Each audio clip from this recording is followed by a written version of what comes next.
Lancers Soccer is on the air.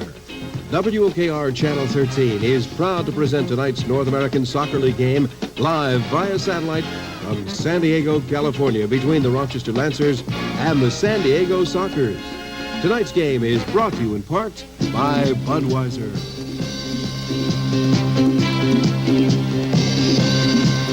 The King of Beers presents the King of Sports. So now sit back and enjoy soccer at its best.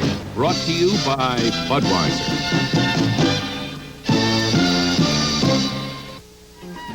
And by the RT French Company, the Rochester-based company that makes French's mustard, the kind that outsells all the others combined.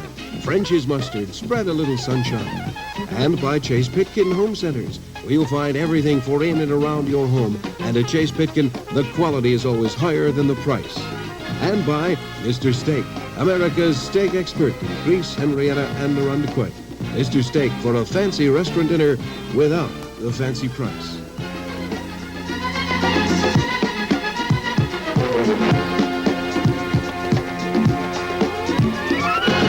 Hello, everybody, and welcome to Rochester Lancers Soccer. I'm Rod DeFrance, along with Jack Palvino, and we're here to bring you the opening game for the Lancers against the San Diego Sockers. And Jack, usually when a team comes to San Diego, they have to worry about the heat. I don't think they're going to have to worry about that tonight. Ron, I think our Lancers have scored a moral victory already. We have brought Rochester weather to Southern California.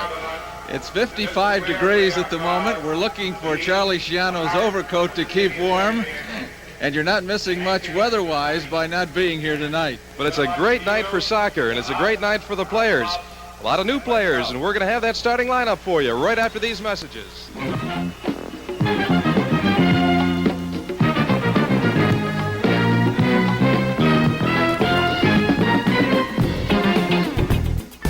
Welcome to Good Seats Still Available, a curious little podcast devoted to exploring what used to be in professional sports. Here's your host, Tim Hanlon. Hello! What is new? What is happening? How you doing? My name is Tim Hanlon, and of course, it's Good Seats Still Available, our curious little podcast, our journey each and every week into what used to be in professional sports. Thanks for coming by, and this week, a little special treat for you soccer fans out there. We're going to get into one of the more enigmatic franchises in the old North American Soccer League's history, that being the Rochester Lancers with our guest this week, the great soccer writer, the Zelig of soccer, he calls himself, Michael Lewis, who has been reporting on the sport even before it was a thing.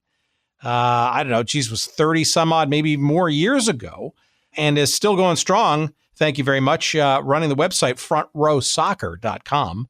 But before and during that journey, many stops, many ports of call and stories written about the great sport of soccer and professionally, especially in the United States.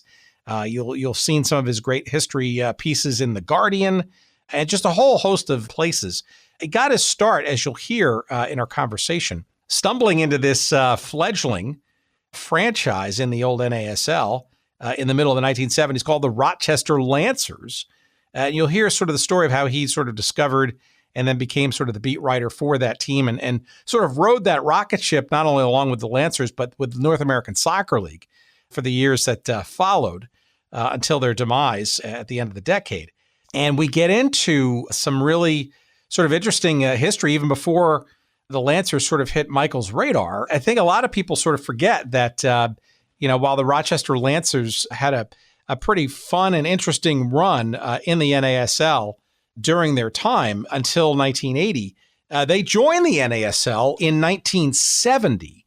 And if they hadn't joined along with the Washington Darts, these two teams from the, shall we say, relatively ragtag and ethnically centric American Soccer League, the NASL, which had really was down to 5 teams and depending on your review of history, maybe even 4 teams after the 1969 season, after having started with grand fanfare as 2 leagues in 1967 and then as a combined North American Soccer League newly named in 1968. Those 2 years in pro soccer, some of which we've explored in previous episodes, in essence sort of yielded or melded into an unmitigated disaster and almost, knocking on death's door after the 1969 season. I mean, you had the majority of the franchises running for the hills, shall we say, and the ownership and the dollars lost. And you were talking about basically a handful of teams that were left without the introduction and the defection, shall we say, from the ASL of the Rochester Lancers and the Washington Darts. The NASL would have died a whole lot earlier than it wound up doing so after a meteoric run through the early part of the 1980s. And we've talked about that in other episodes, but our focus this week is on the unique story of the Green Bay Packers, if you will, the NASL, they being the Rochester Lancers. That's the topic we're going to get into today with our guest, Michael Lewis. And this will be one of a number of conversations that we'll have with Michael, because he is probably one of the most prolific and long-lasting and has been there, done that in the realm of soccer, professionally and otherwise in this country, and lots of other topics to explore in other settings. But today I thought we kind of start with the Rochester Lancers story, since that was his beat, his real first pro beat as a fledgling reporter for the Rochester Democrat and Chronicle, arguably a shell of its former self, now owned by Gannett, and we'll see who owns it in the months to come as private equity circles it. But back in the day, Michael Lewis was a prodigious writer and follower and a chronicler. You say that it's hard to say, under duress, for this franchise known as the Rochester Lancers. And that's our topic this week. I think you'll find it really interesting. I learned a bunch of stuff, in particular, you indoor soccer fans, you MISL fans, you New York Arrows fans. You want to squint really hard and listen very carefully, because as you may or may not know, the Rochester Lancers of the late 70s became largely the team that was the indoor New York Arrows in the MISL for most of their 4 years of consecutive championship runs from the 1978-79 season all the way for the next 4 seasons. Don Popovich, who was the coach of the Lancers, was also the coach of the New York Arrows. You had players who did so-so or okay in Rochester outdoors, but killed it indoors. I mean, we're talking about Rato Chila and Fred Gugurev, Gene Strenisser, and who could forget Branko Sagoda, Damir Satevsky. I mean, these are names, Pat Urkeley. These are all players that did double duty. And Steve Jungle, even, the Lord of all indoors, right, wound up playing for both of these teams as well. So very interesting connection between these two teams, sort of an interesting little footnote in the annals of pro soccer. All of that as we get into our conversation with Michael Lewis coming up in just a moment's time. And before so, we want to call out one of our awesome sponsors, and we've got a bunch under our wings, and we appreciate all of them, of course. But this week, we want to put the spotlight on our friends at Streaker Sports. StreakerSports.com, that's the website to go to. And they fancy themselves, and frankly, rightly so, as the purveyor of sports culture. And once you hit the site, you will know immediately what they're all about. And it's a lot of sort of old school kind of tipping of caps, shall we say, to, the spirit of what sports was, and frankly, in a more modern way, can be all over again. And there's just amazing array of jerseys and T-shirts and hats and sweatshirts, other kinds of accessories. They've got some really cool sort of collections. They've got the D2 Mighty Ducks 25th anniversary collection. They've got a Caddyshack collection of really cool stuff. And they also have, of course, which is really special to us, a bunch of defunct league collections. And in particular, 4 great leagues, all of which we've explored in various facets on this show, and we'll continue to do so in episodes to come. The ABA, you're going to find great shirts and memorabilia there. The USFL, of course, the WHA, lots of great shirts and stuff there. And even the predecessor to today's National Lacrosse League, the MILL, the Major Indoor Lacrosse League. And then we've had a couple of episodes dedicated to that too. If you fancy yourself as a fan of any of those old leagues, and frankly, just other cool sports T-shirts and wear, by all means, please check out StreakerSports.com, the purveyor of sports culture. And make sure when you go to the site and you find something you like, find something you love, use that promo code that we're going to give you right now, and that's Good Seats. Yep, Good Seats. That's the promo code, 10% off everything you buy at streakersports.com. Again, streakersports.com, promo code GOODSEATS for 10% off. We thank our friends at Streaker Sports. Really cool site, really cool stuff. And, as they proverbially say, you'll be glad you did. All right. So also, I hope they'll be glad you did. You stayed around for our fun chat with our pal Michael Lewis as we get into the Rochester Lancers story, the original Rochester Lancers of the old North American Soccer League. Here is our discussion, our conversation, our fun chat coming right at you.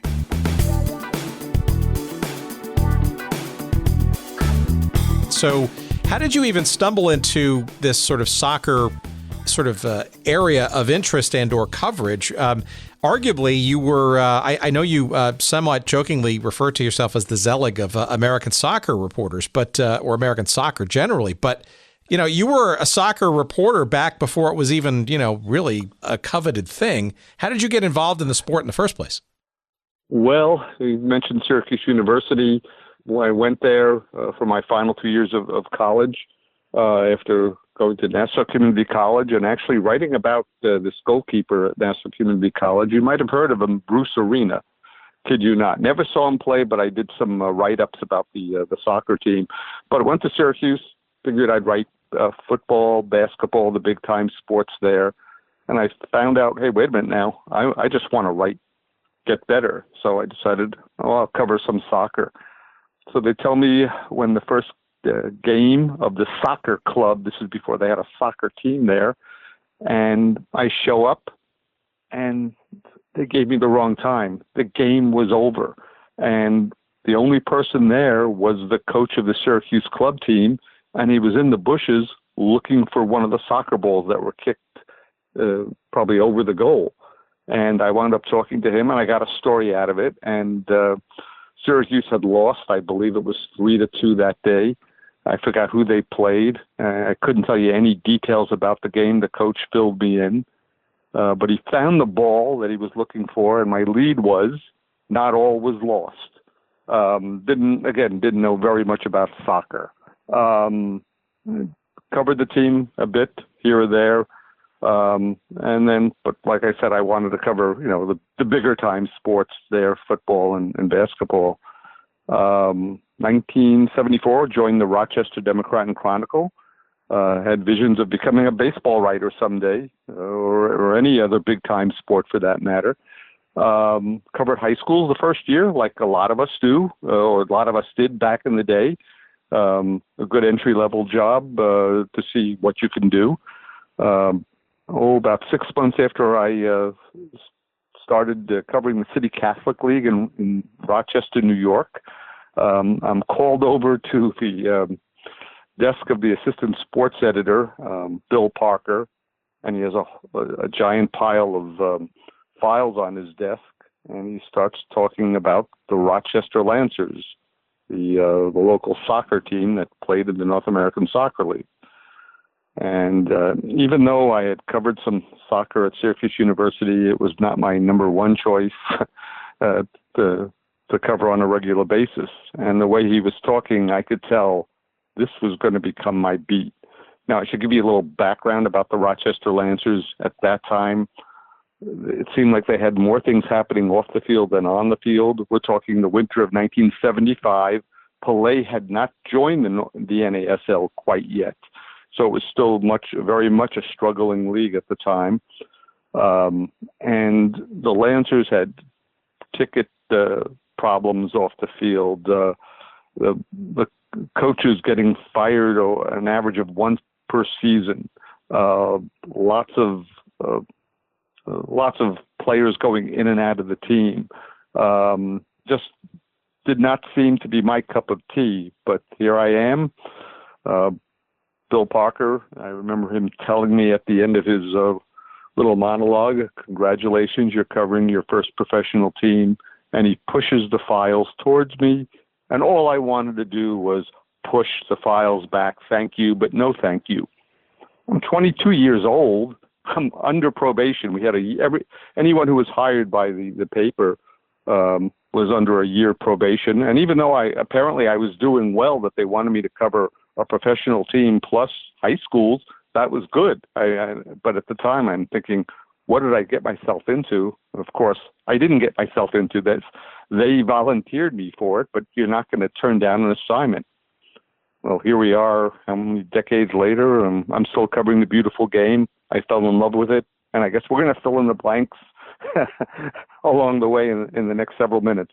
So why did you initially resist it then? Because it seems like that, you said the Lancers were the, indeed, professional sports franchise in Rochester, aside from, some significant minor league teams. But why the initial resistance and or pushback?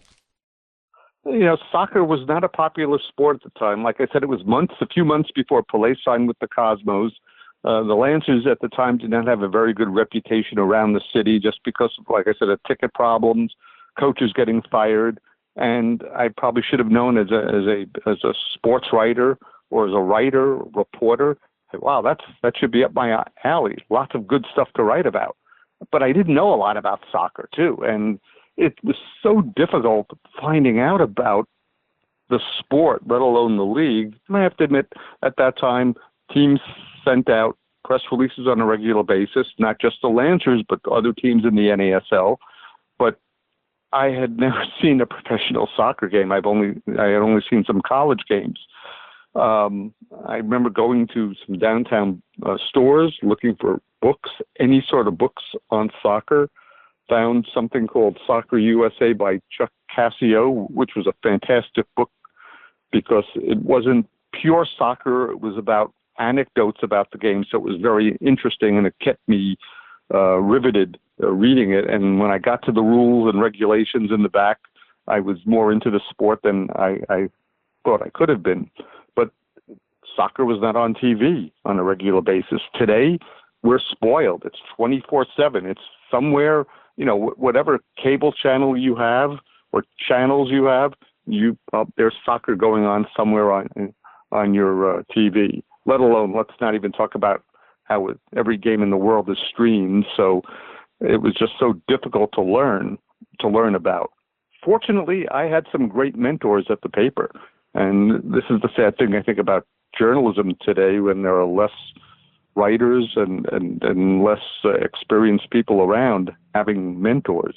And they give credit to Alex Lloyd, Jim Rickey, and probably a few other people that just don't come to mind at the moment, that really helped me, pointed me in the right direction. That first year was one hell of a learning experience. But, I thought it was pretty cool. I think slowly but surely it got into my blood because I was meeting people from around the world. The Lancers had players from England, Ghana, Nigeria, Argentina, Brazil, Canada, and even the U.S. at the time. There was an Americanization policy in the league that every team had to have at least one American on the field at all times. I remember my first interview with a player. He was from England, and I thought, this should be easy. He speaks English, I speak English. It was after an indoor game. First time I spoke with Tommy Ord, a very talented striker who was known to put the ball in the back of the net on a fairly regular basis. His Cockneyed accent, I struggled with, and I remember after that first interview, my Lord, if I'm struggling with someone who could speak English, what's going to happen with players from Argentina, Ghana, Nigeria?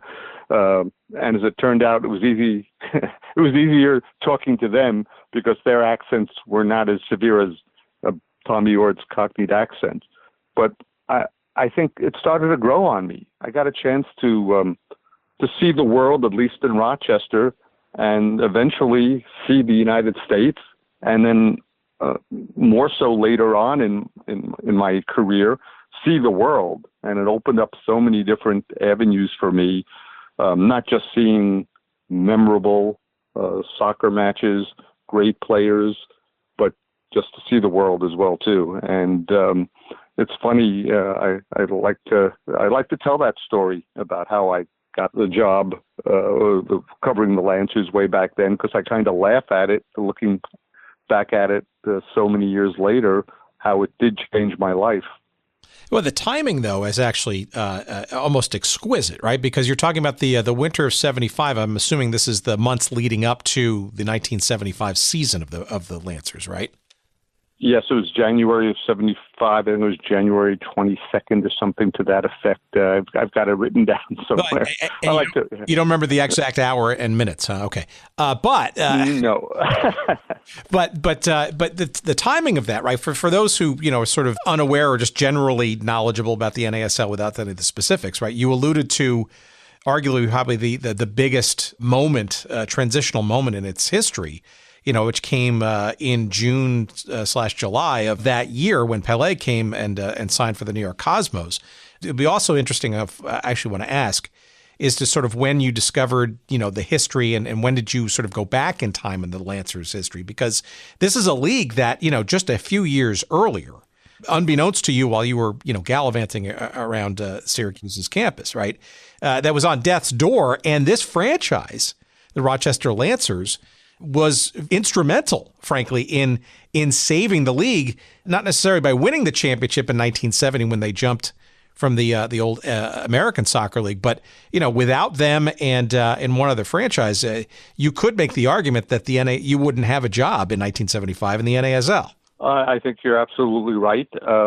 Rochester Lancers were formed in 1967. They played in the American Soccer League, which was more or less, the B League, the second division, the minor league, whatever you want to say. But the owners there got together. I think it was low, very, very low budget. Players were getting maybe $75, $100 a game, but they did it for the love. And when I say they, I mean the players and the owners too. They did not have super duper deep pockets like today's billionaires, but they became a respectable franchise in the league. On and off the field, and the NASL, and I won't go deeply into to its past, but it had dwindled down from, I think, 17 or 18 teams to 4 teams after the 1969 season, and Lamar Hunt, a driving force in soccer for not one but 2 leagues. We all know about him with Major League Soccer. The U.S. Open Cup is named after Lamar Hunt. He contacts the owners of the Lancers, Charlie Schiano and Pat Dinolfo, and asks them, "Are you interested in joining our league?" And they said yes. And can you maybe convince the Washington Darts to come along too? Because we'd like to have an even number of teams in the league. And the Darts jumped leagues with the Lancers. The NASL went from 4 to 6 teams. Certainly not a very impressive number of teams in a so-called National Soccer League, but yes, it kept the league on going. And in those early days, the Lancers were among the driving forces of the league. They won the title, like you said, in 1970.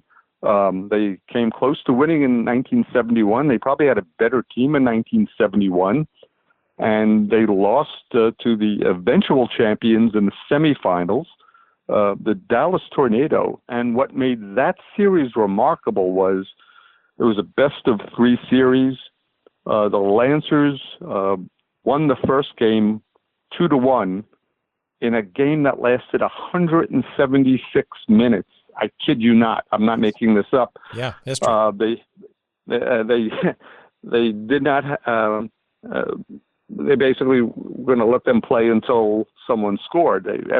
Everyone assumes that they're going to score after the first OT, the second OT. That's what they were called at the time. It wasn't called extra time. I'm using the correct nomenclature there for that era. And there was no mechanism, penalty kicks, replay the game or whatever. They just kept on playing and playing. Game started at 8:00. At 11:59, Carlos Meditieri of the Lancers scores the winning goal, 4 minutes short of a 2 hours, 2-hour soccer game, and the Lancers win the first game 2-1. As it turns out, the Lancers, I guess you could say maybe ran out of steam, ran out of gas. They're playing an excellent Dallas Tornado team, that was coached by Ron Newman, a legendary coach in the game. In fact, the Major Arena Soccer League's championship game is called the Ron Newman Cup, named after the late great coach.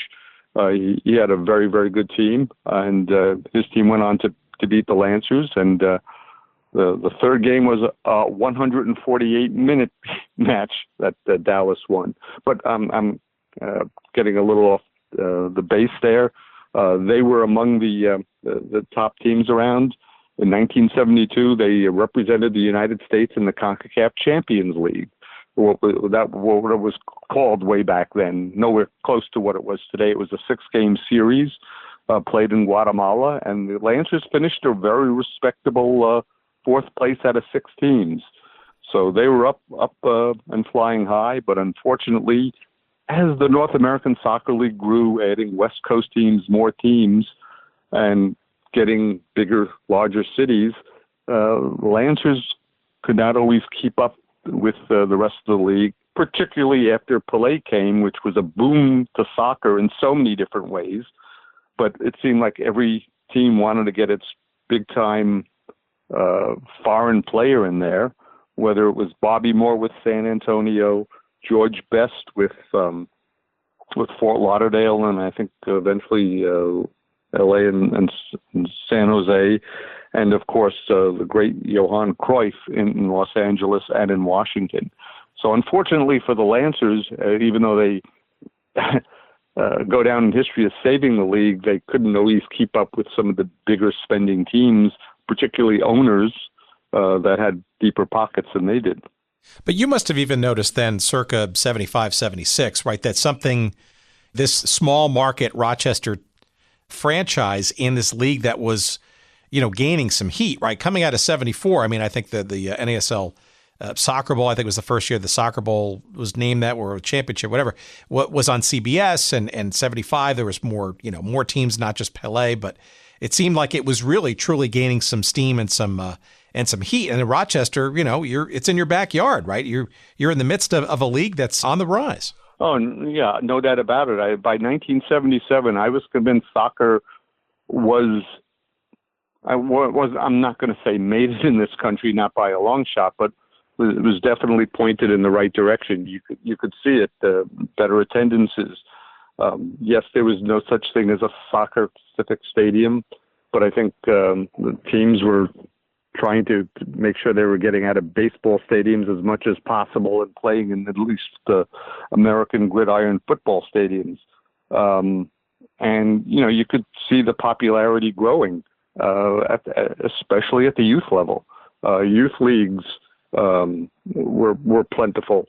And that all goes back to Parolee. He started a boom that we're still feeling today. And so many different levels. And I didn't make a decision at that time to say, gee, I'm going to cover soccer forever. I was covering some other sports in the wintertime too, ice hockey and also college sports. But it was definitely, again, pointed in the right direction. So explain to me sort of like how you're becoming sort of the beat reporter, right? Because you didn't have a whole lot of soccer experience.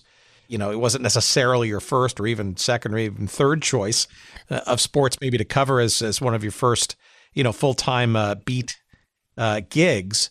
What's the process by which you're getting your reps, so to speak, in terms of stories and aligning yourself with the team and sort of learning more about the game and getting sophisticated enough to know the nuances of it? And frankly, what was the scene in Rochester? The crowds, Holler Stadium, what was that sort of like as well?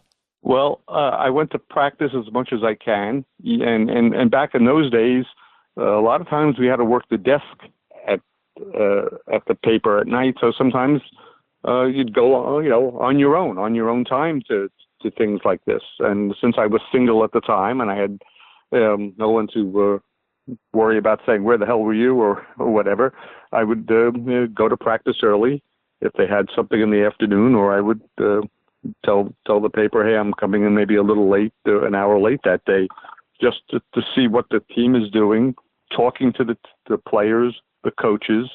Like I said, there wasn't any soccer to watch on TV, this was a little even before the first soccer program as we know it in the United States. Soccer Made in Germany was shown on public broadcasting.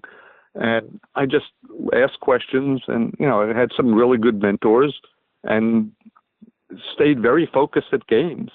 And knowing that I was probably going to make mistakes, don't be embarrassed by it.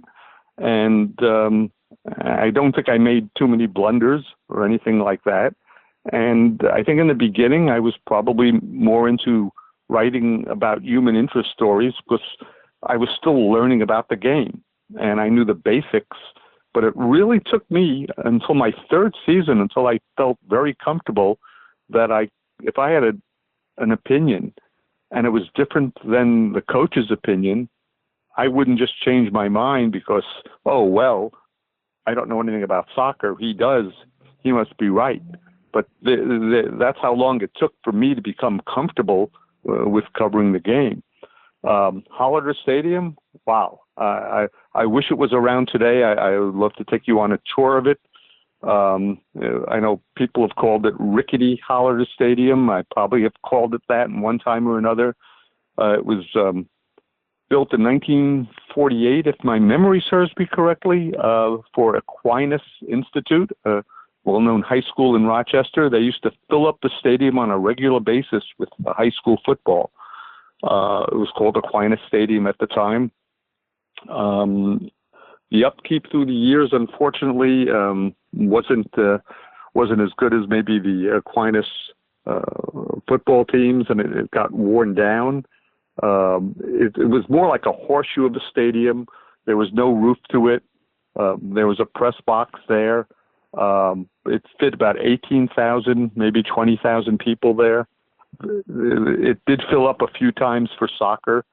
Unfortunately, it really went downhill when the city of Rochester took over it because they just did not do a very good job of keeping the field up to playable standards. I remember one time I covered a high school football game there, and the city workers used the wrong type of lime on the field. It was the caustic type that, when mixed with water, it burns your skin.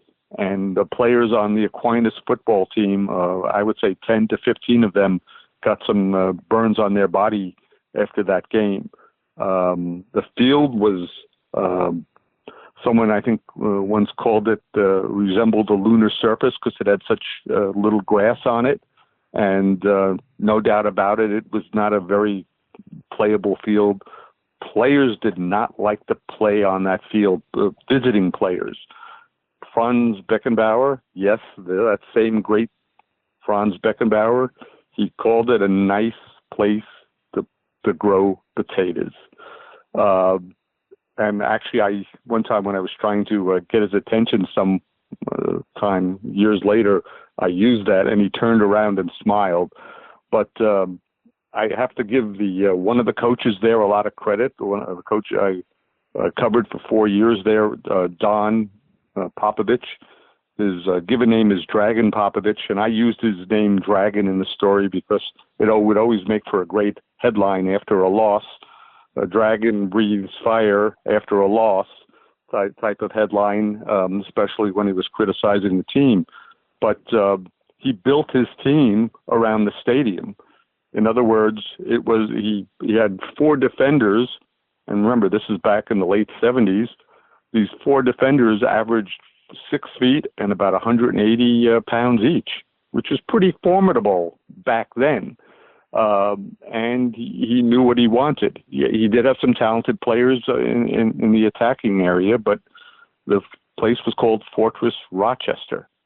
And what made, I think, it even more interesting and maybe a little more intimidating for the players was that there was a snow fence that separated the stands from the field.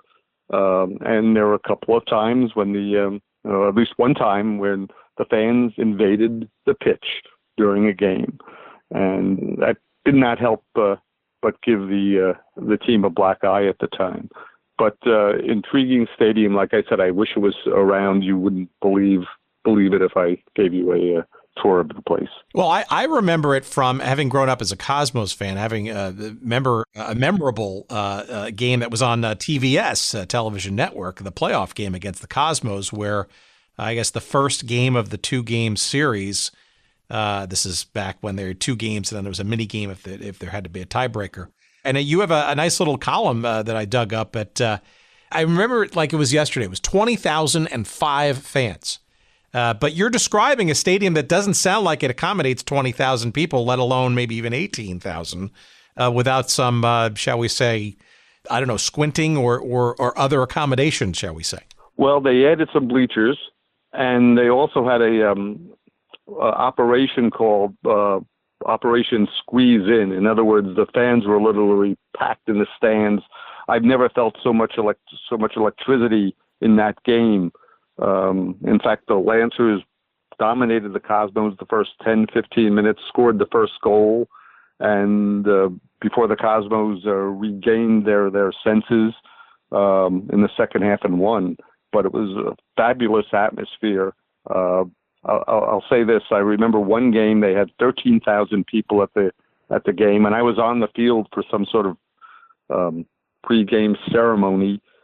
And I remember looking up, and I felt like, man, this feels like 40,000 people at the game. And I got a much better idea of how it felt on the field when there were plenty of people in the stands.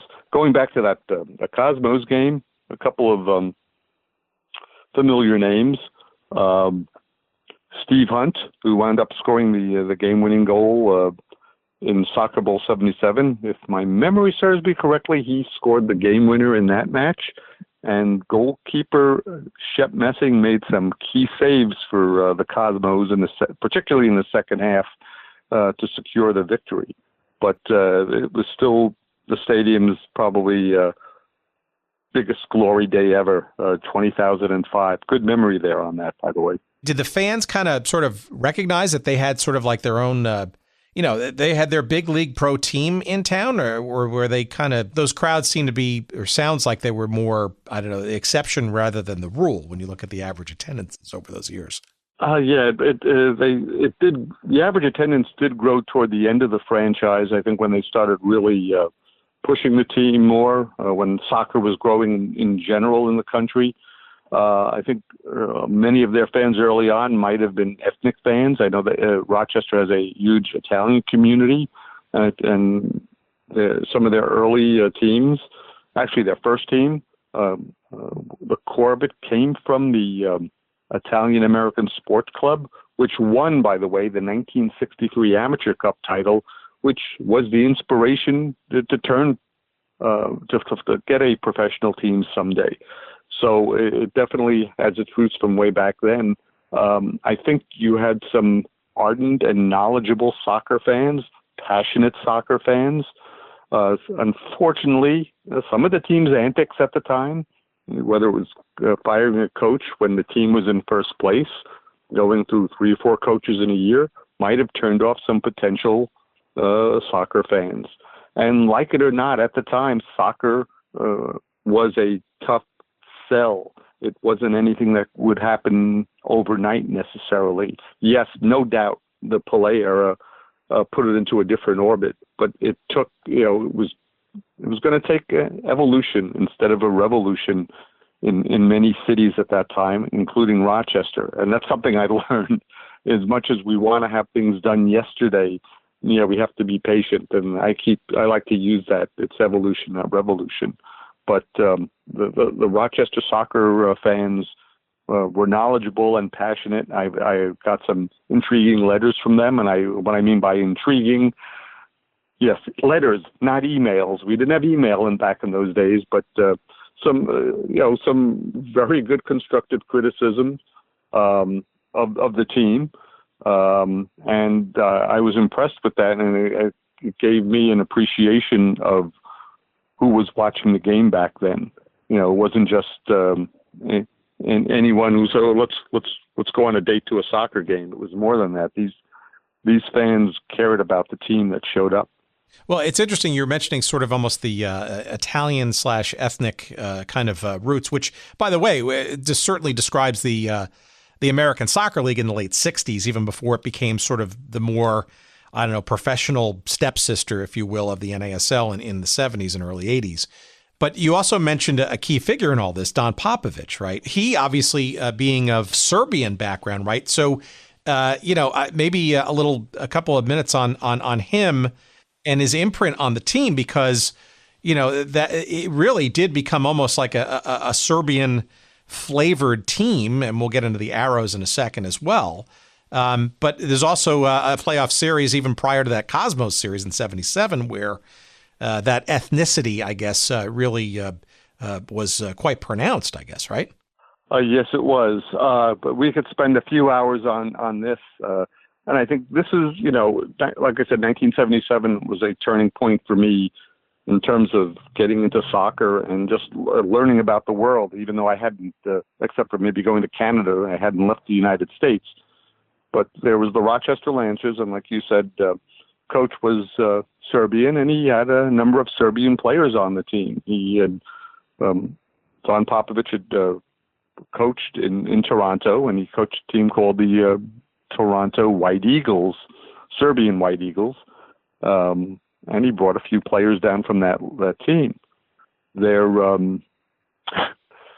huge rivals was a team, the Croatian team, and I think we all are familiar with the Serbo-Croatian crisis in the 80s and 90s, and this goes back to World War II. It gave me a lesson in history at the time I was not aware of, not that I became an expert of it as well. At the time, back in the mid-70s, while the NASL was trying to shed any of its past ethnic-related teams, there was new owners for the Toronto Metros. It was a bunch of, it was the Croatian community. And they renamed their team the Toronto Metros Croatia. They went on to win the 1976 Soccer Bowl, beating the Minnesota Kicks 3-0. And much to the chagrin of the league, because in all the league's official press releases for the game, they just called them Toronto or the Toronto Metros. They never used Croatia in it. Michael, before we go further on that one, what do you know any of the background as to why that was even sort of allowed to happen? It almost feels to me like Commissioner Woosnam in the league was almost compromised because of the ownership shift or change. I don't know the exact details off the top of my head, but my gut feeling is they wanted to have a team in Toronto and they couldn't find other owners, most likely, and the Croatian community stepped up. Although when I say community, I really mean it, because after games, or I should say after Sunday services at a church, after church services on Sunday, members of the Croatian community would go to the basement and pass the hat around to accrue money so they could bring in another player for the team. I kid you not. I don't think they would do anything like that today in Major League Soccer. And the reason why I could say this is I had eyewitnesses there. I spoke with the father of one of the Croatian churches who was there. He said he never gave any money, but he was a fan of the team. He hoped they did well. Pretty incredible. So their fans were they loved that team, especially after winning the whole title in 1976. And because Rochester was so close to Toronto, I was able to travel with the team for some regular season games and playoff games up there, and the fans did not like Rochester one iota. I shouldn't say Rochester, the Rochester Lancers one iota, because of the coach and some of the players. And I remember one time after a game, I'm pounding on the door of the locker room. I'm trying to get in to do some post-game interviews, but they had locked the door because they were afraid of maybe Croatian fans going in. And me and Gary Jacobson of the rival Times Union were both hammering on the door. Hey, let us in, and we're shouting our names, and they let us in. It was that scary for the team. So they wound up anyway. Rochester and Toronto played this incredible playoff series. So again, this 2-game series. If you need a third game, it's a mini game.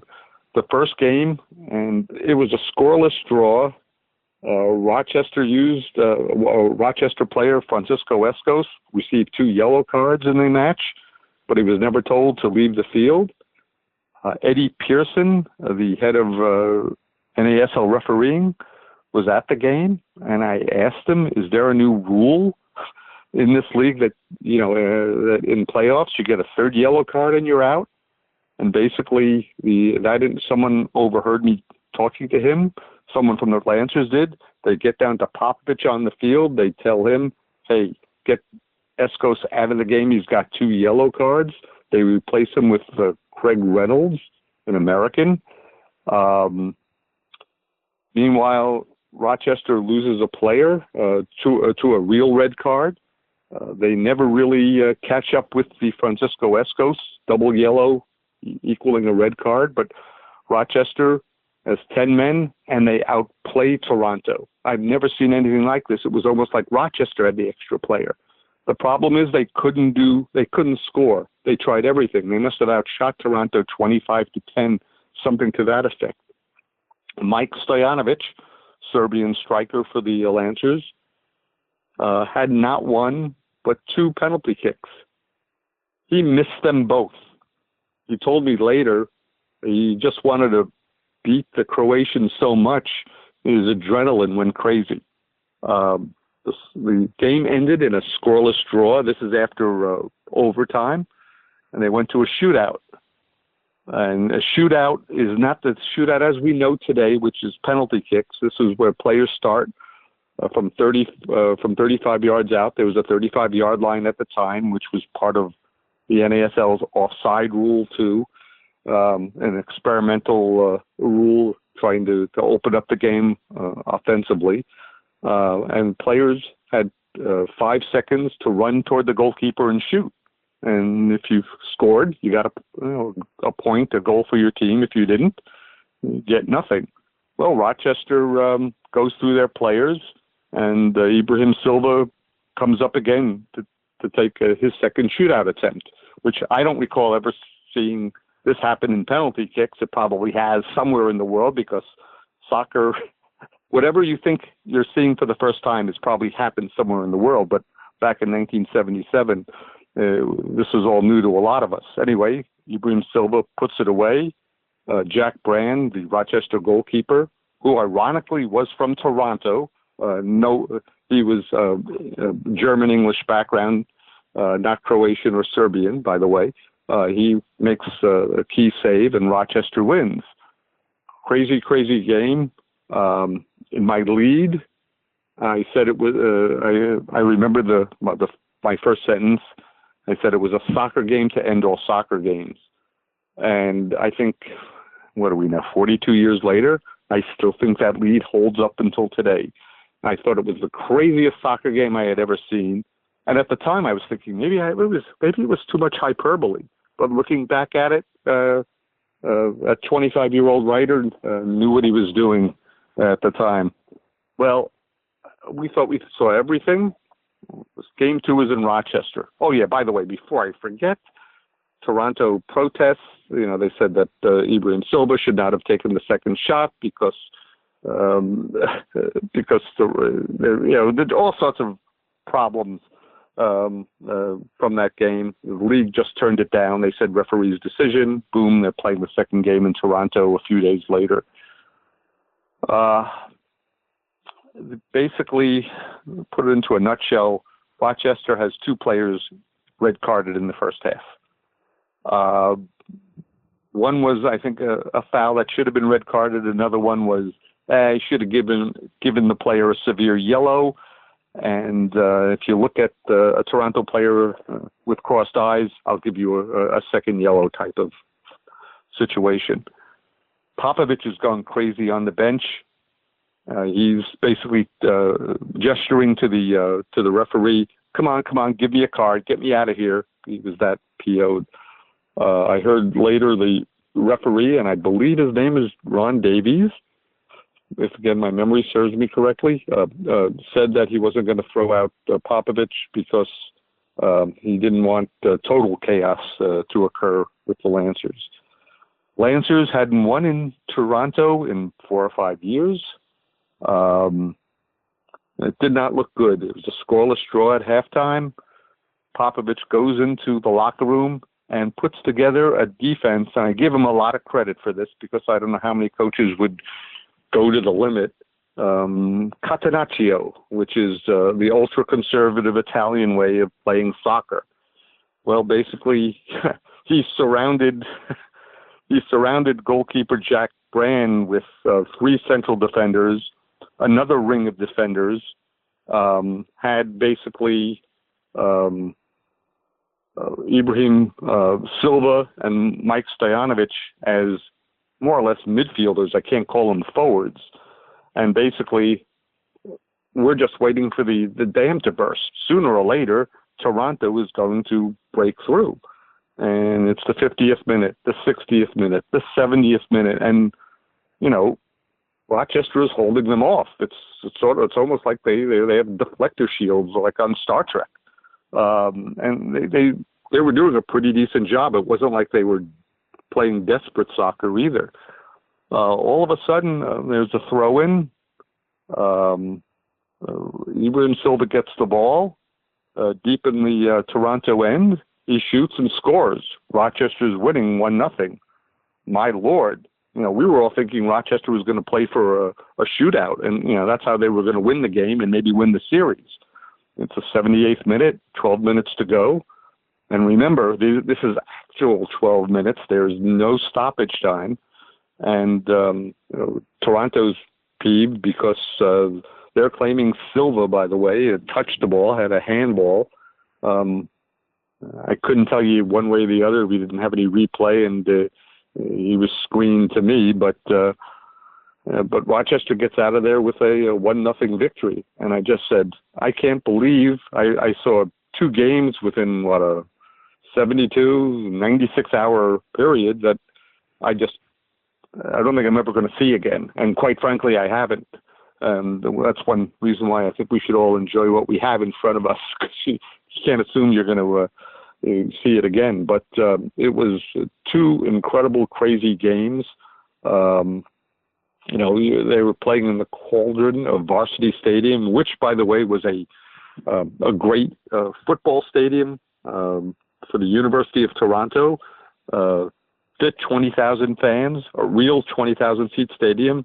Was the closest thing to maybe some of the early Soccer Pacific stadiums that we have today in MLS. Fantastic atmosphere. Love the stadium. But the Croatian fans, by the way, were stunned. This time they weren't going after any Rochester Serbian players. I think they filed out silently because they couldn't believe their heroes went down so meekly like that. But 2 of the most memorable games I've ever seen, and I've seen some memorable games since then, but that's still up on my top 10 list, believe it or not.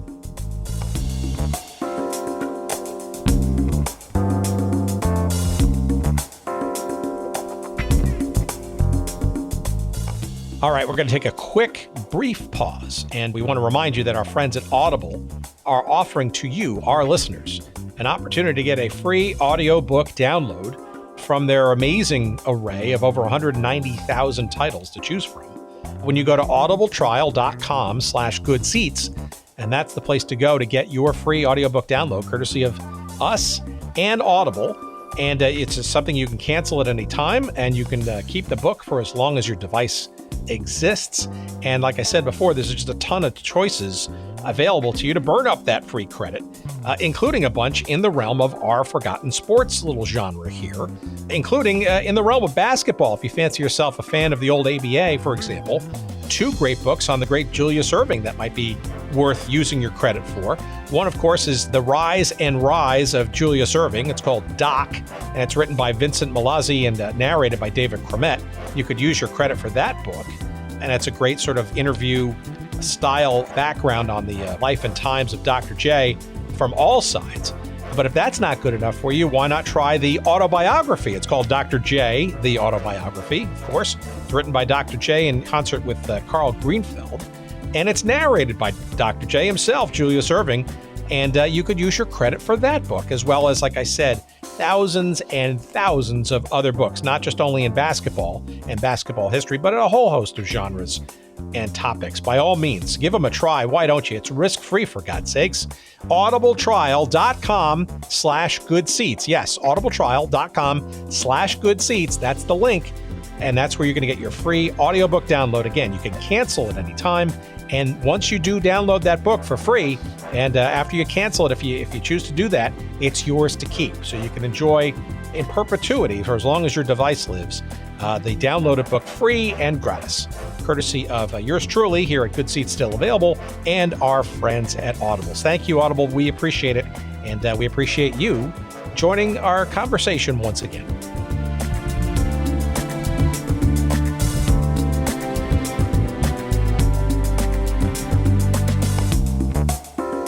So why did the team kind of, meander their way through the seasons following? I got to think that financial issues kind of had a role, and it's interesting too that Don Popovich, probably had a role to play in this too. What I'm always trying to figure out, and I'm sure you're going to lead into this, is I get the sense in those later years, after what arguably would have been some of the most exciting soccer that town had ever seen, the financial issues caught up with them and maybe then begot what became the New York Arrows and all that kind of stuff. Can you walk me through some of that sort of stuff in the latter part of the 70s? Sure. And I'll go back to, for example, Carlos Minitieri from the 1970 team. And I know that's 7 years before, but at the time, he was making $2,400 a year from the Lancers, and that was the highest salary on the team. He had another job in the meat department of a local supermarket chain, Star Market, to give you an idea of what it was like being a soccer player then. Back in 1970, it wasn't a full-time job. Many players needed that second job. Americans on that 1977 team were making $3,000 to $4,000 a year, which was barely getting by. They were living together. And one American, Craig Reynolds, had to go on unemployment during the offseason, which is totally absurd for a professional athlete. So unfortunately, the salaries were not very, very high with the Lancers. And to be fair, they weren't always high with other teams in the league, too. Let's face it, teams like the Cosmos, Tampa Bay Rowdies, Minnesota Kicks, perhaps the LA Aztecs. I almost said Galaxy there.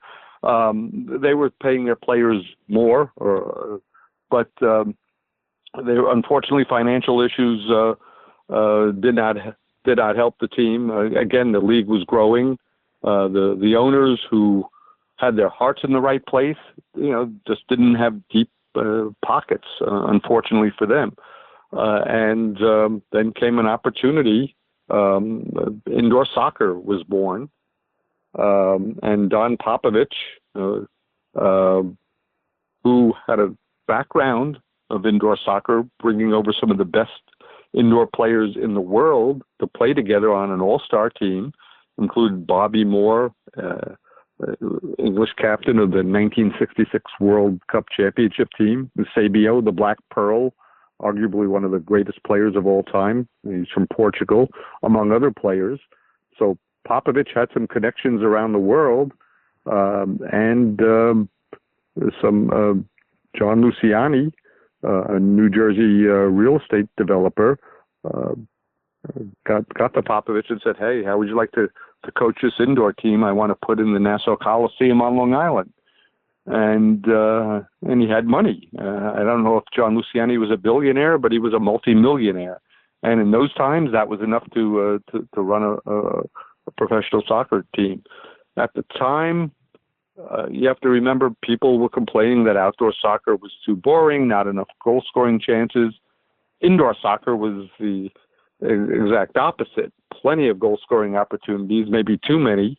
It was like a lacrosse game, but it attracted a new type of fan, maybe some old type of fans too. It gave an opportunity for many Lancer players to play indoors in the wintertime. So they could literally have a career playing soccer, not worrying about having a second job. Now, not every Lancer went down to play with the Arrows, but plenty of them did. Some of them went to other teams in the league. Dave Sarakin, I think that's a familiar name to some soccer fans out there. He was a member of the 1976-77 team. He went to play for the Pittsburgh Spirit, and actually was one of the top goal scorers in the league that year, that first year in 78-79. So it gave David an opportunity to continue his soccer career. Dave, by the way, was Bruce Arena's first lieutenant, maybe even more so than that for World Cup teams, for the LA Galaxy, and he coached the team, the national team, on a. They said he was an interim coach, but he coached the team for an entire year. If you're going to coach a national team for an entire year, you're not an interim coach. And Sarakin was also the coach of the Chicago Fire, both as an assistant and as a head coach when Bradley left as well. Back in the days when the Fire actually were relevant, but that's another story for another day. Yes, definitely. And so it gave players like him a chance to continue his career in soccer. Their career in soccer. And Popovich put together, he knew what skills certain players had that he could, from the Lancers, that would make a successful team.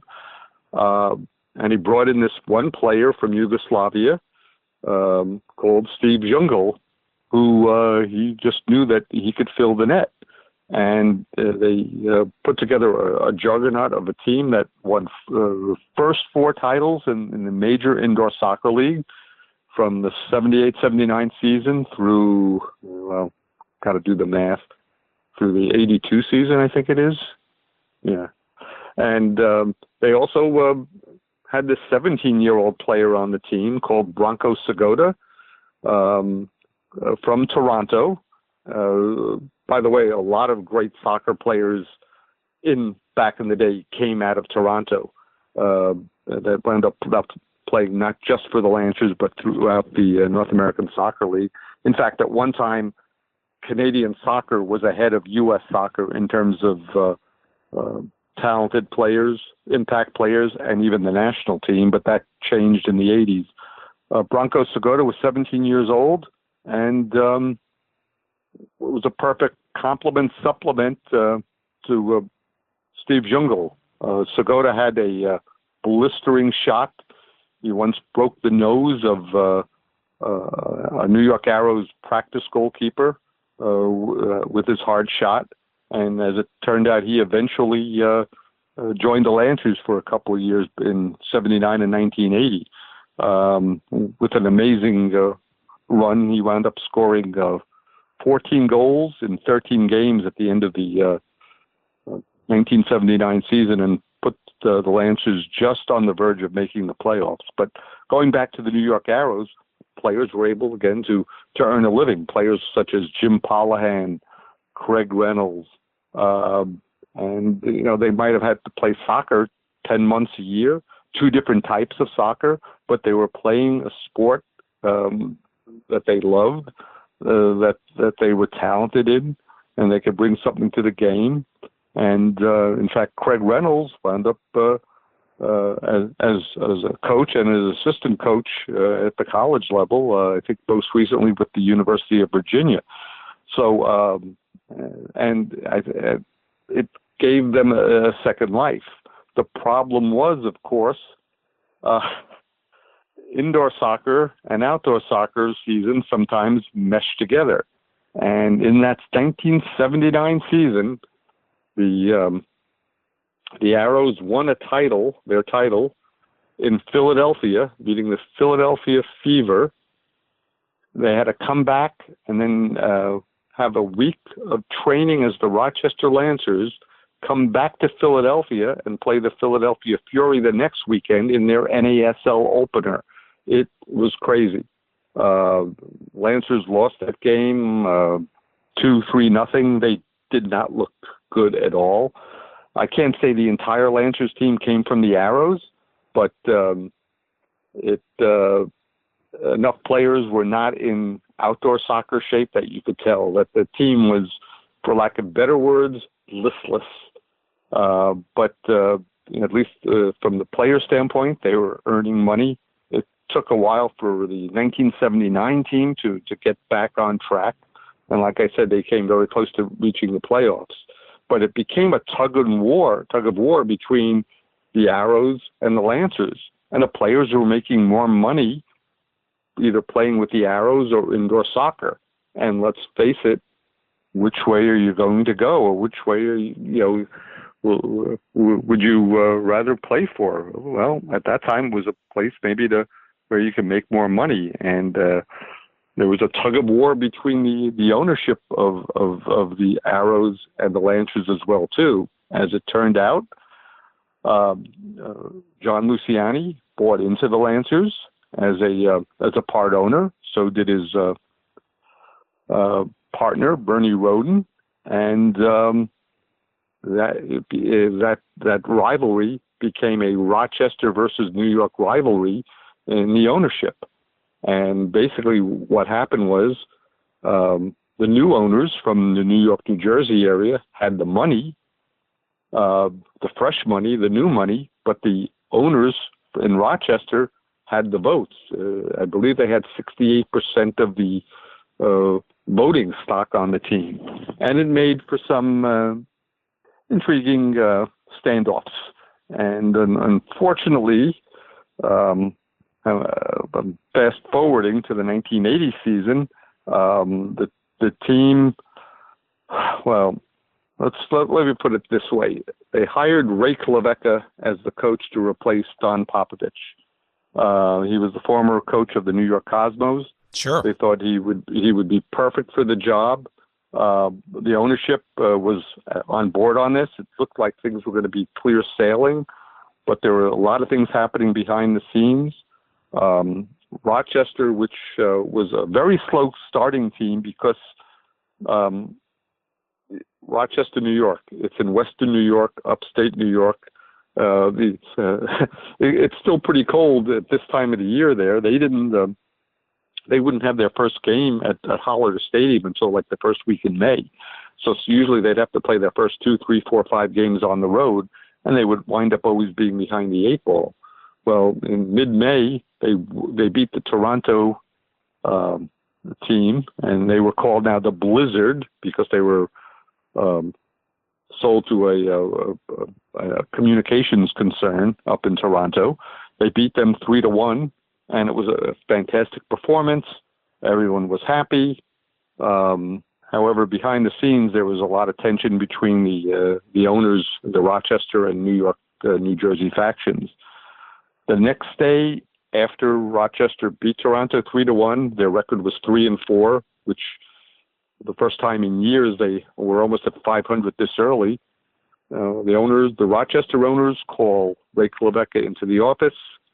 They said, "You were the greatest." I'm paraphrasing them now, but they said, "You were the greatest coach the team has ever had. The team is playing very well. And by the way, you're fired." Because they wanted to flex their muscles. They didn't have the money, but they had the power. And this started a year-long battle between the owners. And, at one time, the team hadn't been paid. The Rochester Lancers hadn't been paid for several weeks. And before the Cosmos came to town in June, the players actually met and considered boycotting the Cosmos game, which was their big cash cow. But they were so peeved that they hadn't been paid that they were considering that. It never got close to boycotting it, but it was talked about. That was my reporting at the time. And it just got worse and worse and worse. And basically what the New York owners decided to do is not pump in any more fresh money.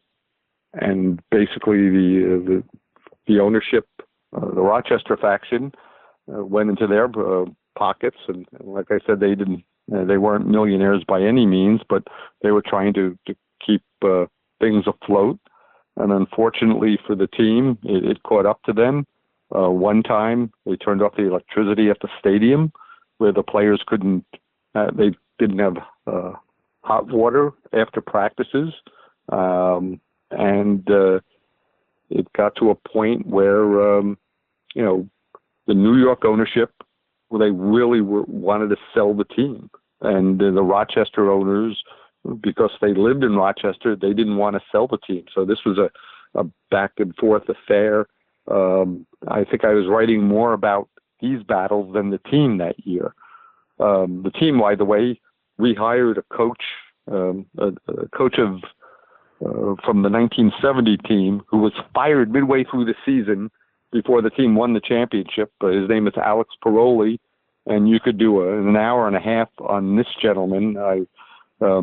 He always claimed he was 57 years old. He was 57 years old in 1970, and he was 57 years old in 1980. But anyway, like I said, that's just the part of the tip of the iceberg. He wound up coaching the team the rest of the way. The team morale went downhill. Parolee got into a tiff with their teenage star Branko Segota. He took him out of the game. Segota walks past him on the bench and throws his shirt at him, and Segota gets suspended. That didn't last more than a couple of weeks, but it was a telltale sign of that this team was literally losing their shirts eventually, I guess you could say. And it was as a bizarre a season as I've covered, again, just because so much was happening off the field. I think I really learned how to become a news reporter that season. I think that superseded anything in terms of soccer, because I think what was happening off the field was much more intriguing than what was happening on the field with a 12-20 team. Unfortunately, the Lancers, they were thrown out of the league by the North American Soccer League. They had debts, a couple $1 million, which today is nothing. If an MLS team is $2 million in the red, maybe we're talking about they've almost they're almost been in the black type of thing. But back then, $2 million was a lot more money, particularly with the NASL budgets, the Rochester budgets, and Rochester battled to stay in the league. They went from one court to another. You have to remember the two owners, Pat Dinolfo and Charlie Schiano, were attorneys, so they knew the legal system, but they could not fight City Hall, or in this case, City Hall was the NASL. And after the 1980 season, the Rochester Lancers, the original Rochester Lancers, went to the great soccer league in the sky. Lots to unpack on that, but I'm sorry.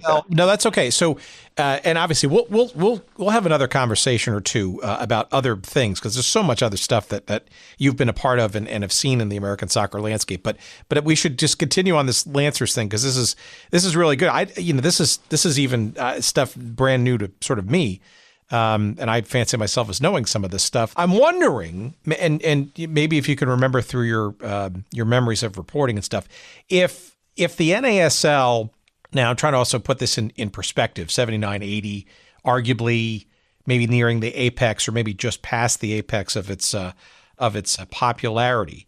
Did the NASL perhaps, and Woosnam in particular maybe, after a sort of a period of times maybe kind of almost not mind this situation blowing up, given what I'm perceiving to be, and this is based on our conversation with Ed Tepper a few months back on the MISL front, of almost an undermining, I guess, by what became the most successful early franchise in the MISL history, right? With basically the Rochester South, and what I'm guessing was a battle between the NASL and the MISL for this indoor soccer thing.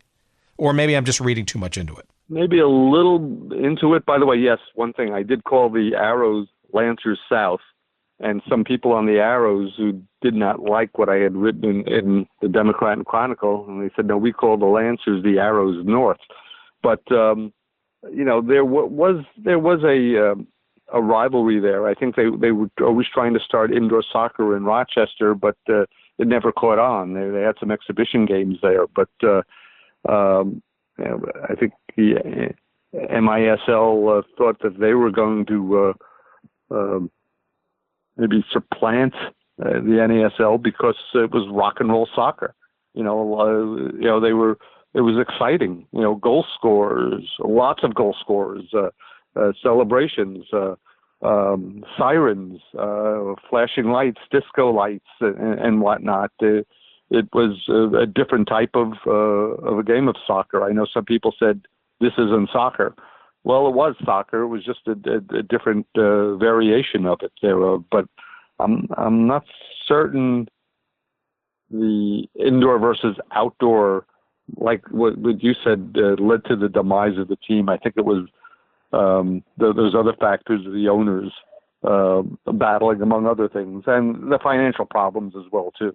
Yeah, it's also interesting because the same kind of dynamic was also playing out in Houston, right, where the Hurricane outdoors were essentially masquerading as the Houston Summit Soccer on the MISL front.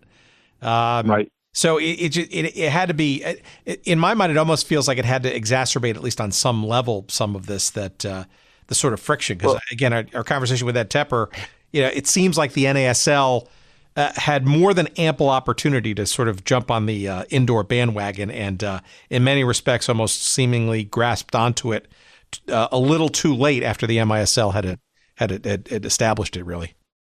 Oh, no doubt about it. Again, if my memory serves me correctly, the NASL first tried indoor soccer. It was called Hock-Sock because it reminded people of hockey played by soccer players. They had a tournament in St. Louis in 1971. They had league-wide tournaments, regional tournaments in 75 and 76. And then they had then those regional tournaments turned into a national championship prior to the season. And then, there was always talk of the league having an indoor league during the winter. It didn't happen until, yes, you're absolutely right, until MISL started and showed how successful they were. But I don't think the NASL indoor league came anywhere close to the MISL. The MISL just seemed to had more excitement. At least from an outsider from me. I mean, I did go to plenty of indoor games on Long Island when I was visiting friends and family down here, my parents, and also in Buffalo as well, too. That was the closest franchise to Rochester. But from when I read about the NASL, two planets, but different solar systems, I guess. So what of the fan base in Rochester? What of you as a reporter covering the Lancers? I mean, seeing this sort of ugly demise in 1980 when, when the league had really come so far in that 10-year period when they had originally joined. I mean, was there a bit of a lament, a bit of sorrow, some characters, I'm sure, no longer in your purview? What was the feeling of you as the beat reporter of that team, now that the team had basically kind of, shot itself in the foot and collapsed from its own internal wounds? Well, very well put, with shooting itself in its foot. When I was reporting about the Lancers and their problems between the owners, I was telling my wife at the time, I think what I'm writing is leading to the demise of this team. And by then, I was enjoying soccer, and I enjoyed covering the team. Thinking this isn't fair, but I've got to do my job and report what was happening. And it was hurting me on the inside, but I'm a professional writer, and I've got to, again, report what's happening, no matter how bad it was going to look in a headline or in a 800, 1,000-word story the next day. So I had definitely mixed emotions about the demise of the team. I think a lot of fans hated to see it go because they were colorful in their own way.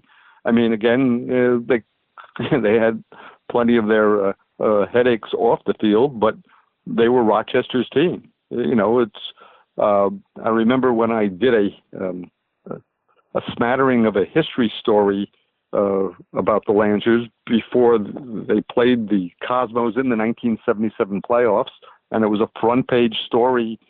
When I say front page, not in the sports section, but in the entire paper, the lead story, and it said our version of the Mets, where, the Lancers are our version of the Mets. And, I think people took great pride in having a team in Rochester. The owners were hoping to turn Rochester into the Green Bay of the NASL. And in some cases it was in sight, but they could never ever get that go over the last hump. It seemed there always seemed to be something in the way there. One thing I should mention that team did replace the Lancers in the American Soccer League, called the Rochester Flash. They played in 1981, 82, took 83 off, and then came back in the United Soccer League in 84. Attendance was never the same. They had a few interesting character players on the team, but it was never the same excitement and interest as the Lancers. It was better than nothing, but nowhere near the excitement that the Lancers drew. And let's face it, when you have Johan Cruyff, Bobby Moore, Pelé, Beckenbauer, Canalia, George Best coming to town, maybe not every week, but a couple times a month, there's a lot of excitement there. And they might have been near the end of their careers, but they could still perform some magic with the ball. Maybe not for every minute of the 90 minutes, but that made it special too. And to be fair, Rochester had some good players too, and fans had some of their favorites as well too. Any players that stand out in your memory from that long lineage, maybe even including the Flash for that matter, that stuck out in terms of their personalities or their ineptitude or their passion for the game, or otherwise stand out in your mind? Well, Mike Stoyanovich, one of the most passionate players I ever met. Probably at one time I wrote about him more than any other player, just because he was so quotable, whether or not he was a legend in his own mind, but he could score goals. He finished had 17 goals in his first season with the Lancers, third in the league, only to Canalia, and I think it was Derek Smethurst of the Tampa Bay Rowdies. Dangerous player, right-footed player, hard shot, run like the wind, but after practice he would smoke cigarettes. We're talking 1976, 77 through 1980, different time. But I always wondered how good he might have been if maybe he had a little extra lung capacity. But again, he would certainly leave me behind in a race, and probably most of us mere mortals. The story about Mike, when he came over from Yugoslavia to join the Serbian White Eagles, we're talking about Don Popovic's old team back in the mid-'70s. He signed on a Thursday night. The team got his papers done. The next day he went out and played for the team. And that's what Mike Stoyanovich was a player who would go out and just keep running and playing for the team. A character. He once told me on the record that Chicago had contacted him. The Chicago Sting had contacted him about joining the team. And I'm thinking, really? The first thing I thought of was, you're not supposed to do that. You're not supposed to contact the player. You're supposed to contact the team. Well, I call up Lee Stern, the owner, the president and owner of the Sting, and he said, yes, we'd be interested in a great player like Stoyanovich, but we never contacted him at all. And then I remember probably the most memorable part of the interview. Lee Stern said, well, I think, something, I think I'm going to have to call the Rochester Lancers now because I want to make sure that their phones are still working. And I put that in the story because it was on the record. But I think it tells you a lot about the Wild West of the NASL days back at the time. Mike Stoyanovich, unfortunately, passed away due to stomach cancer in 2010, and that was came from directly or indirectly from his smoking habit. Before he passed away that November, he went to a Lancers reunion. They had the 40th anniversary of the team's NASL championship from 1970. But they brought back all the players, which, like old timers day in many baseball stadiums, which was great. I went up there. I had more fun there than at a high school reunion, trust me. And I brought up a few of my old stories, and I did a major piece about Mike Stoyanovich in a big soccer magazine at the time, and I wanted to give him a copy of it, and he was very proud of it. And he gave me something. I think he knew he was going to die, but he gave me the letter he received from the Canadian Soccer Association when he learned that he was going to be inducted into the Hall of Fame, and he wanted me to have it. And I think he realized that I wasn't going to throw it out. Maybe he knows that I'm a hoarder of soccer information and books and whatnot too. And he was absolutely right. I'm not going to. I haven't thrown it out. It's in my files.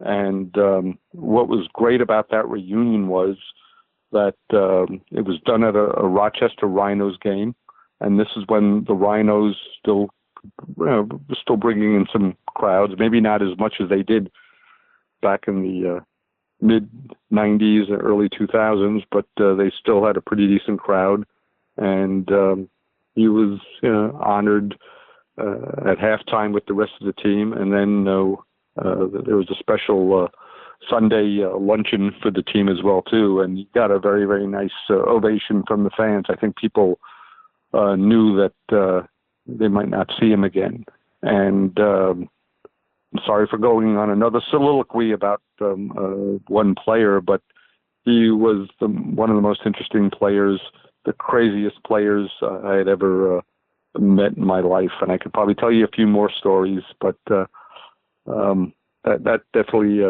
he definitely stands out. And a great goal scorer, too, no doubt. But it does speak, though, to that the fact that the fans sort of warmly remembered and embraced him. This, and maybe this is sort of a convenient way to kind of close the loop on our little excursion into Rochester. And promise me you'll come back and we'll talk about some other topics, because you've covered just about everything in it. But this is, to go deep on this one is actually quite revealing, at least to me. It feels to me that, you're mentioning the Rhinos, right? The late 90s. And the fact that Rochester, was this, if you will, Green Bay of the North American Soccer League, right? There is a soccer culture there professionally that, I think that a lot of, Johnny-come-lately MLS franchises, shall we say, would, be jealous of. What is it? There was a time there, I guess, in the late 90s, early 2000s, that Rochester was strongly considered as being a potential MLS expansion candidate, as that sort of smaller city kind of vibe in pro soccer as it exists today. What of the soccer culture there now? And is that essentially time lost, or what of the soccer culture that the Rochester Lancers initiated? I know they've got an indoor team and they've gone back to that name, but is that sort of a time that has passed, or potentially can flourish again? You'd hope that it could flourish again. I'll get to that in a minute. Rochester Lancers, like many NASL clubs, planted the seeds for what we see today. No doubt about it. If it wasn't for the NASL, I don't know if we're talking today. If I'm in the soccer business, who knows? Maybe I would have become a baseball writer, although I probably would have burnt myself out in 2 or 3 years on road trips. But no doubt that they laid the groundwork for teams like the Rhinos. I remember going up to Rochester a number of times in the early days of the Rhinos, And there were a lot of Rochester Lancer fans who were maybe younger teenagers at the time, who are now Rhino fans. They became ardent soccer fans. And I should say that Rochester soccer did not start with the Lancers. It was helped by the Italian American Sport Club, but I've done my research on Rochester soccer history, and they've had a very strong amateur league for decades before even the Lancers. So there was a lot of groundwork done even before that. The Rhinos, lightning in the bottle, no doubt about it. They played at a baseball stadium, and I dislike soccer being played at baseball stadiums, but this atmosphere there was second to none. It was incredible. I did not dislike the Rhinos playing at Frontier Field, which is the home of the Rochester Red Wings, the AAA International League. At the time, they were the Baltimore Orioles affiliate, and I think now they're the Minnesota Twins affiliate. But it was they would fill up the place, 14,000 people on a regular basis. It was incredible, and they played some. More importantly, or just as importantly, they played some dynamic soccer. Winning A-League titles. Actually, there was, in 1999, they captured the Lamar Hunt U.S. Open Cup, the last non-MLS team to do so. They were super red hot for the longest time. Unfortunately, they wanted their own stadium, and I could understand that because 1999, the first soccer civic stadium was built in Columbus, Ohio, and that was supposed to start a new era for not just MLS teams, but teams below that league. And it took a year and a day. It took seemingly forever for that team to get their own stadium built. And people claim it's in the wrong place. It doesn't have the atmosphere. So many things did not go well for the Rhinos in the last 5 years or so. Even though they were successful on the field many times, I don't think they had poor teams. They had at the worst competitive teams, but something was lost. That lightning escaped from the bottle, and they could never really recapture it. After the 2018 season, the owners, the present day owners, who tried to save the team, they decided to go on hiatus for a year, and they wanted to come back as a lower division team in the USL, and haven't heard from them since about that. Saying that, yes, the Rochester Lancers are back in a different form. As an indoor team, they came back for the 2011 Major Indoor Soccer League season, the new MISL, not the old one. Soccer Sam Fantuzzo, a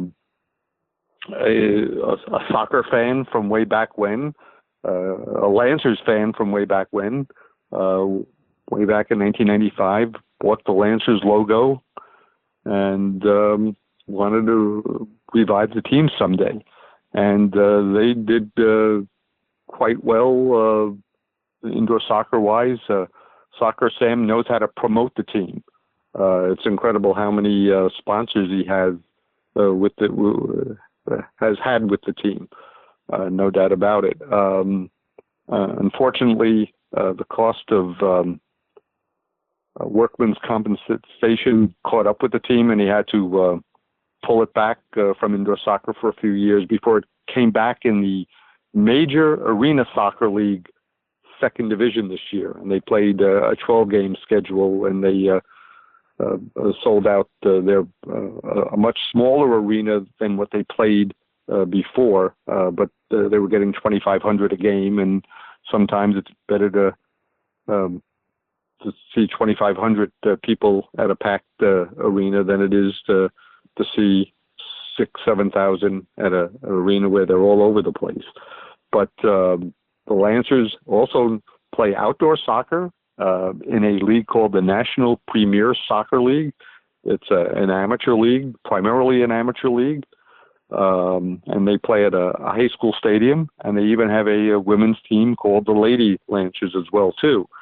Whether or not these Lancers or the Rhinos can recapture the glory days of old, whether it's the original Lancers or Rhinos, at the moment, I don't see that happening. There are a lot of factors there. Sometimes I think the Rochester media likes to report more on Buffalo and Syracuse teams, the Syracuse University basketball and football teams, and the Buffalo Bills, than they do on the Rochester teams, which is kind of sad. But then again, they're probably not the only newspaper that does that as well too. But great legacy of soccer. For some reason, I can't see soccer dying in Rochester, professional soccer dying. I think there will always be teams or clubs that are going to try to promote the game, but it will be, I think, difficult, maybe not impossible, but difficult for a team to capture what the Rhinos had back in the late 90s. Hey, you win a few championships or get a couple of the exciting players, who knows what could happen. All right, so let's one last question then, and then we'll close the door on this Rochester experience. And then again, please promise me you'll come back and we'll talk about some other topics. Okay? Did you ever imagine that that your coverage, your first ever, real sort of full-time pro beat reporting gig, would lead to essentially a lifetime of expertise as a soccer reporter in this country, and the doors that it's opened up to you outside the still fledgling hamlet of Rochester, New York? Never in my greatest dreams. Never. I mean, like I said, I grew up being a baseball fan. I was hoping maybe to cover a baseball team, maybe a football team, basketball team, hockey. Rochester was not on my plate at all. But one of the owners of the Lancers, not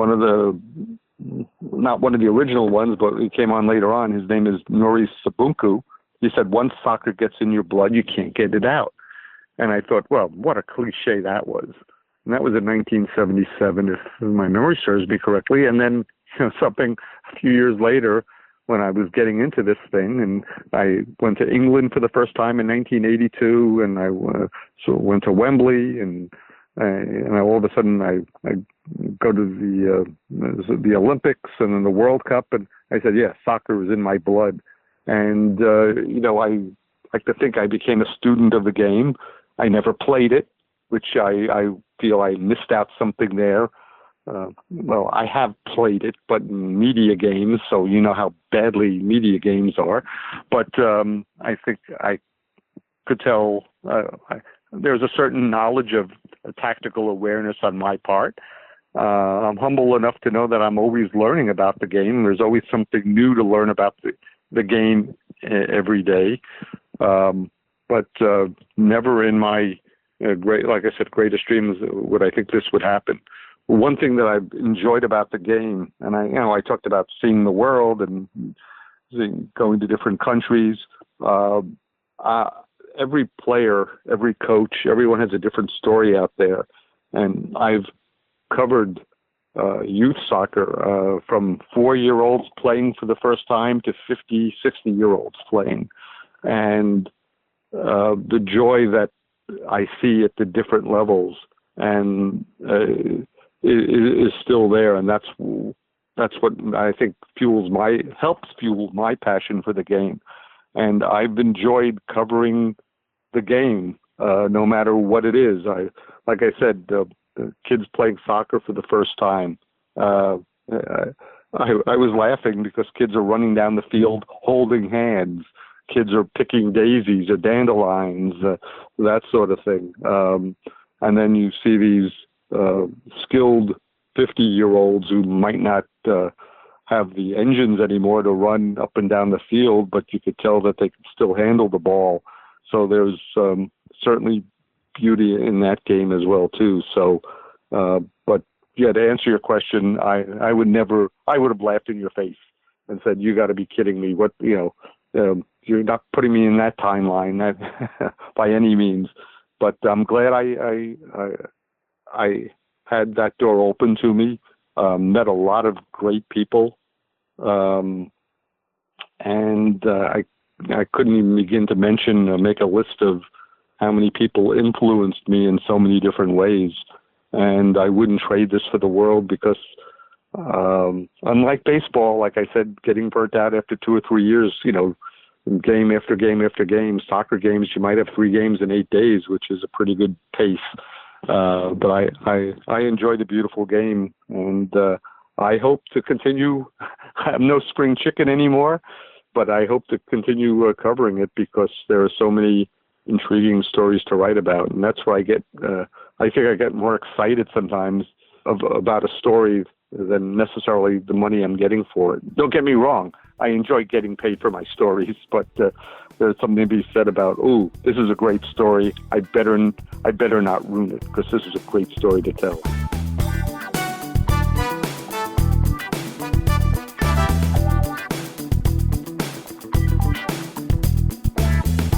All right, friends, that's our conversation with Michael. We thank him, of course, and we're absolutely going to have him back more than once.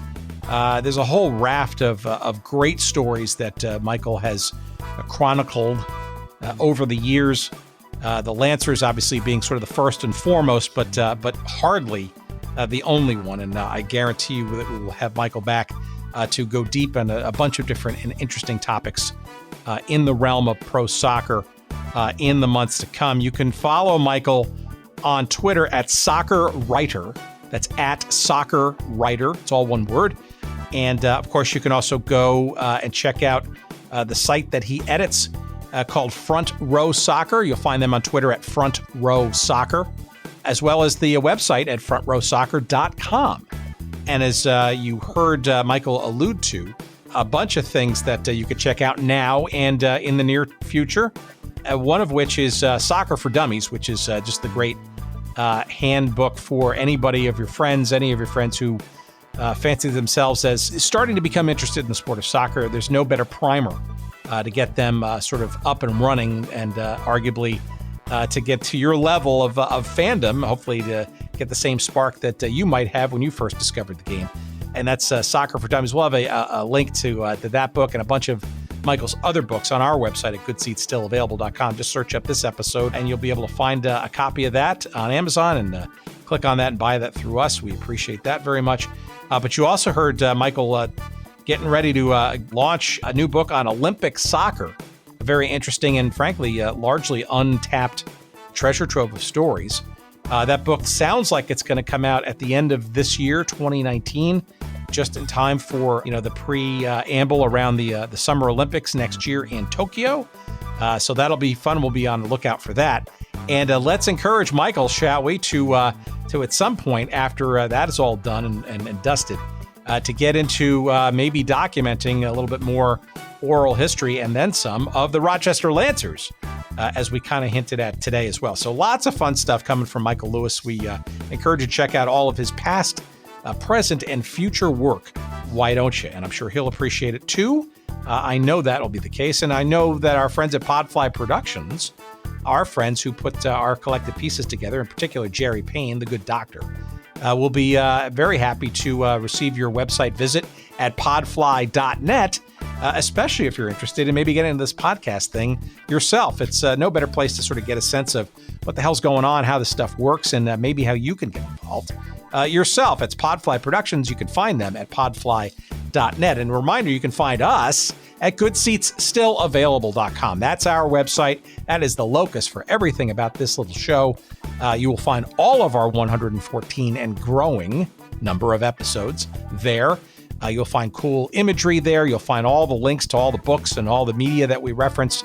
That's all there for you. You'll find all of our social media links, like on Twitter. You'll find us at Good Seats Still. You'll find us on Instagram at Good Seats Still Available. You will find us on Facebook as well. There's a page devoted to us there. On our website, you will find a link that will take you to signing up for our newsletter, which we send out every week, alerting you to what each week's episode is about, a little bit before the hoi polloi, so to speak.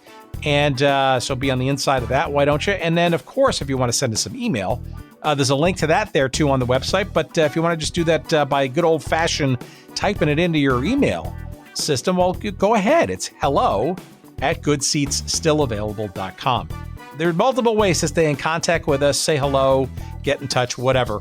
Please, by all means, do so. We love hearing from our fans. And at some point, we'll start shouting you out personally. Oh, and by the way, one last thing. Please, please, please. Give us a rating or review, why don't you? Certainly on Apple Podcasts or iTunes or whatever they're calling it this week. We appreciate that. Certainly, the more stars, the better. We love that. That helps our algorithm a bit. But frankly, wherever you can leave ratings and reviews and stuff, tell your friends, and we appreciate your doing so. And I think that's it for now, don't you think? Sure. I've exhausted myself. I've exhausted you, I'm sure, and I look forward to trying to do the same again next week, hopefully with quality content. And until then, we'll talk to you soon. And until next week, the ticket window is now closed. See ya.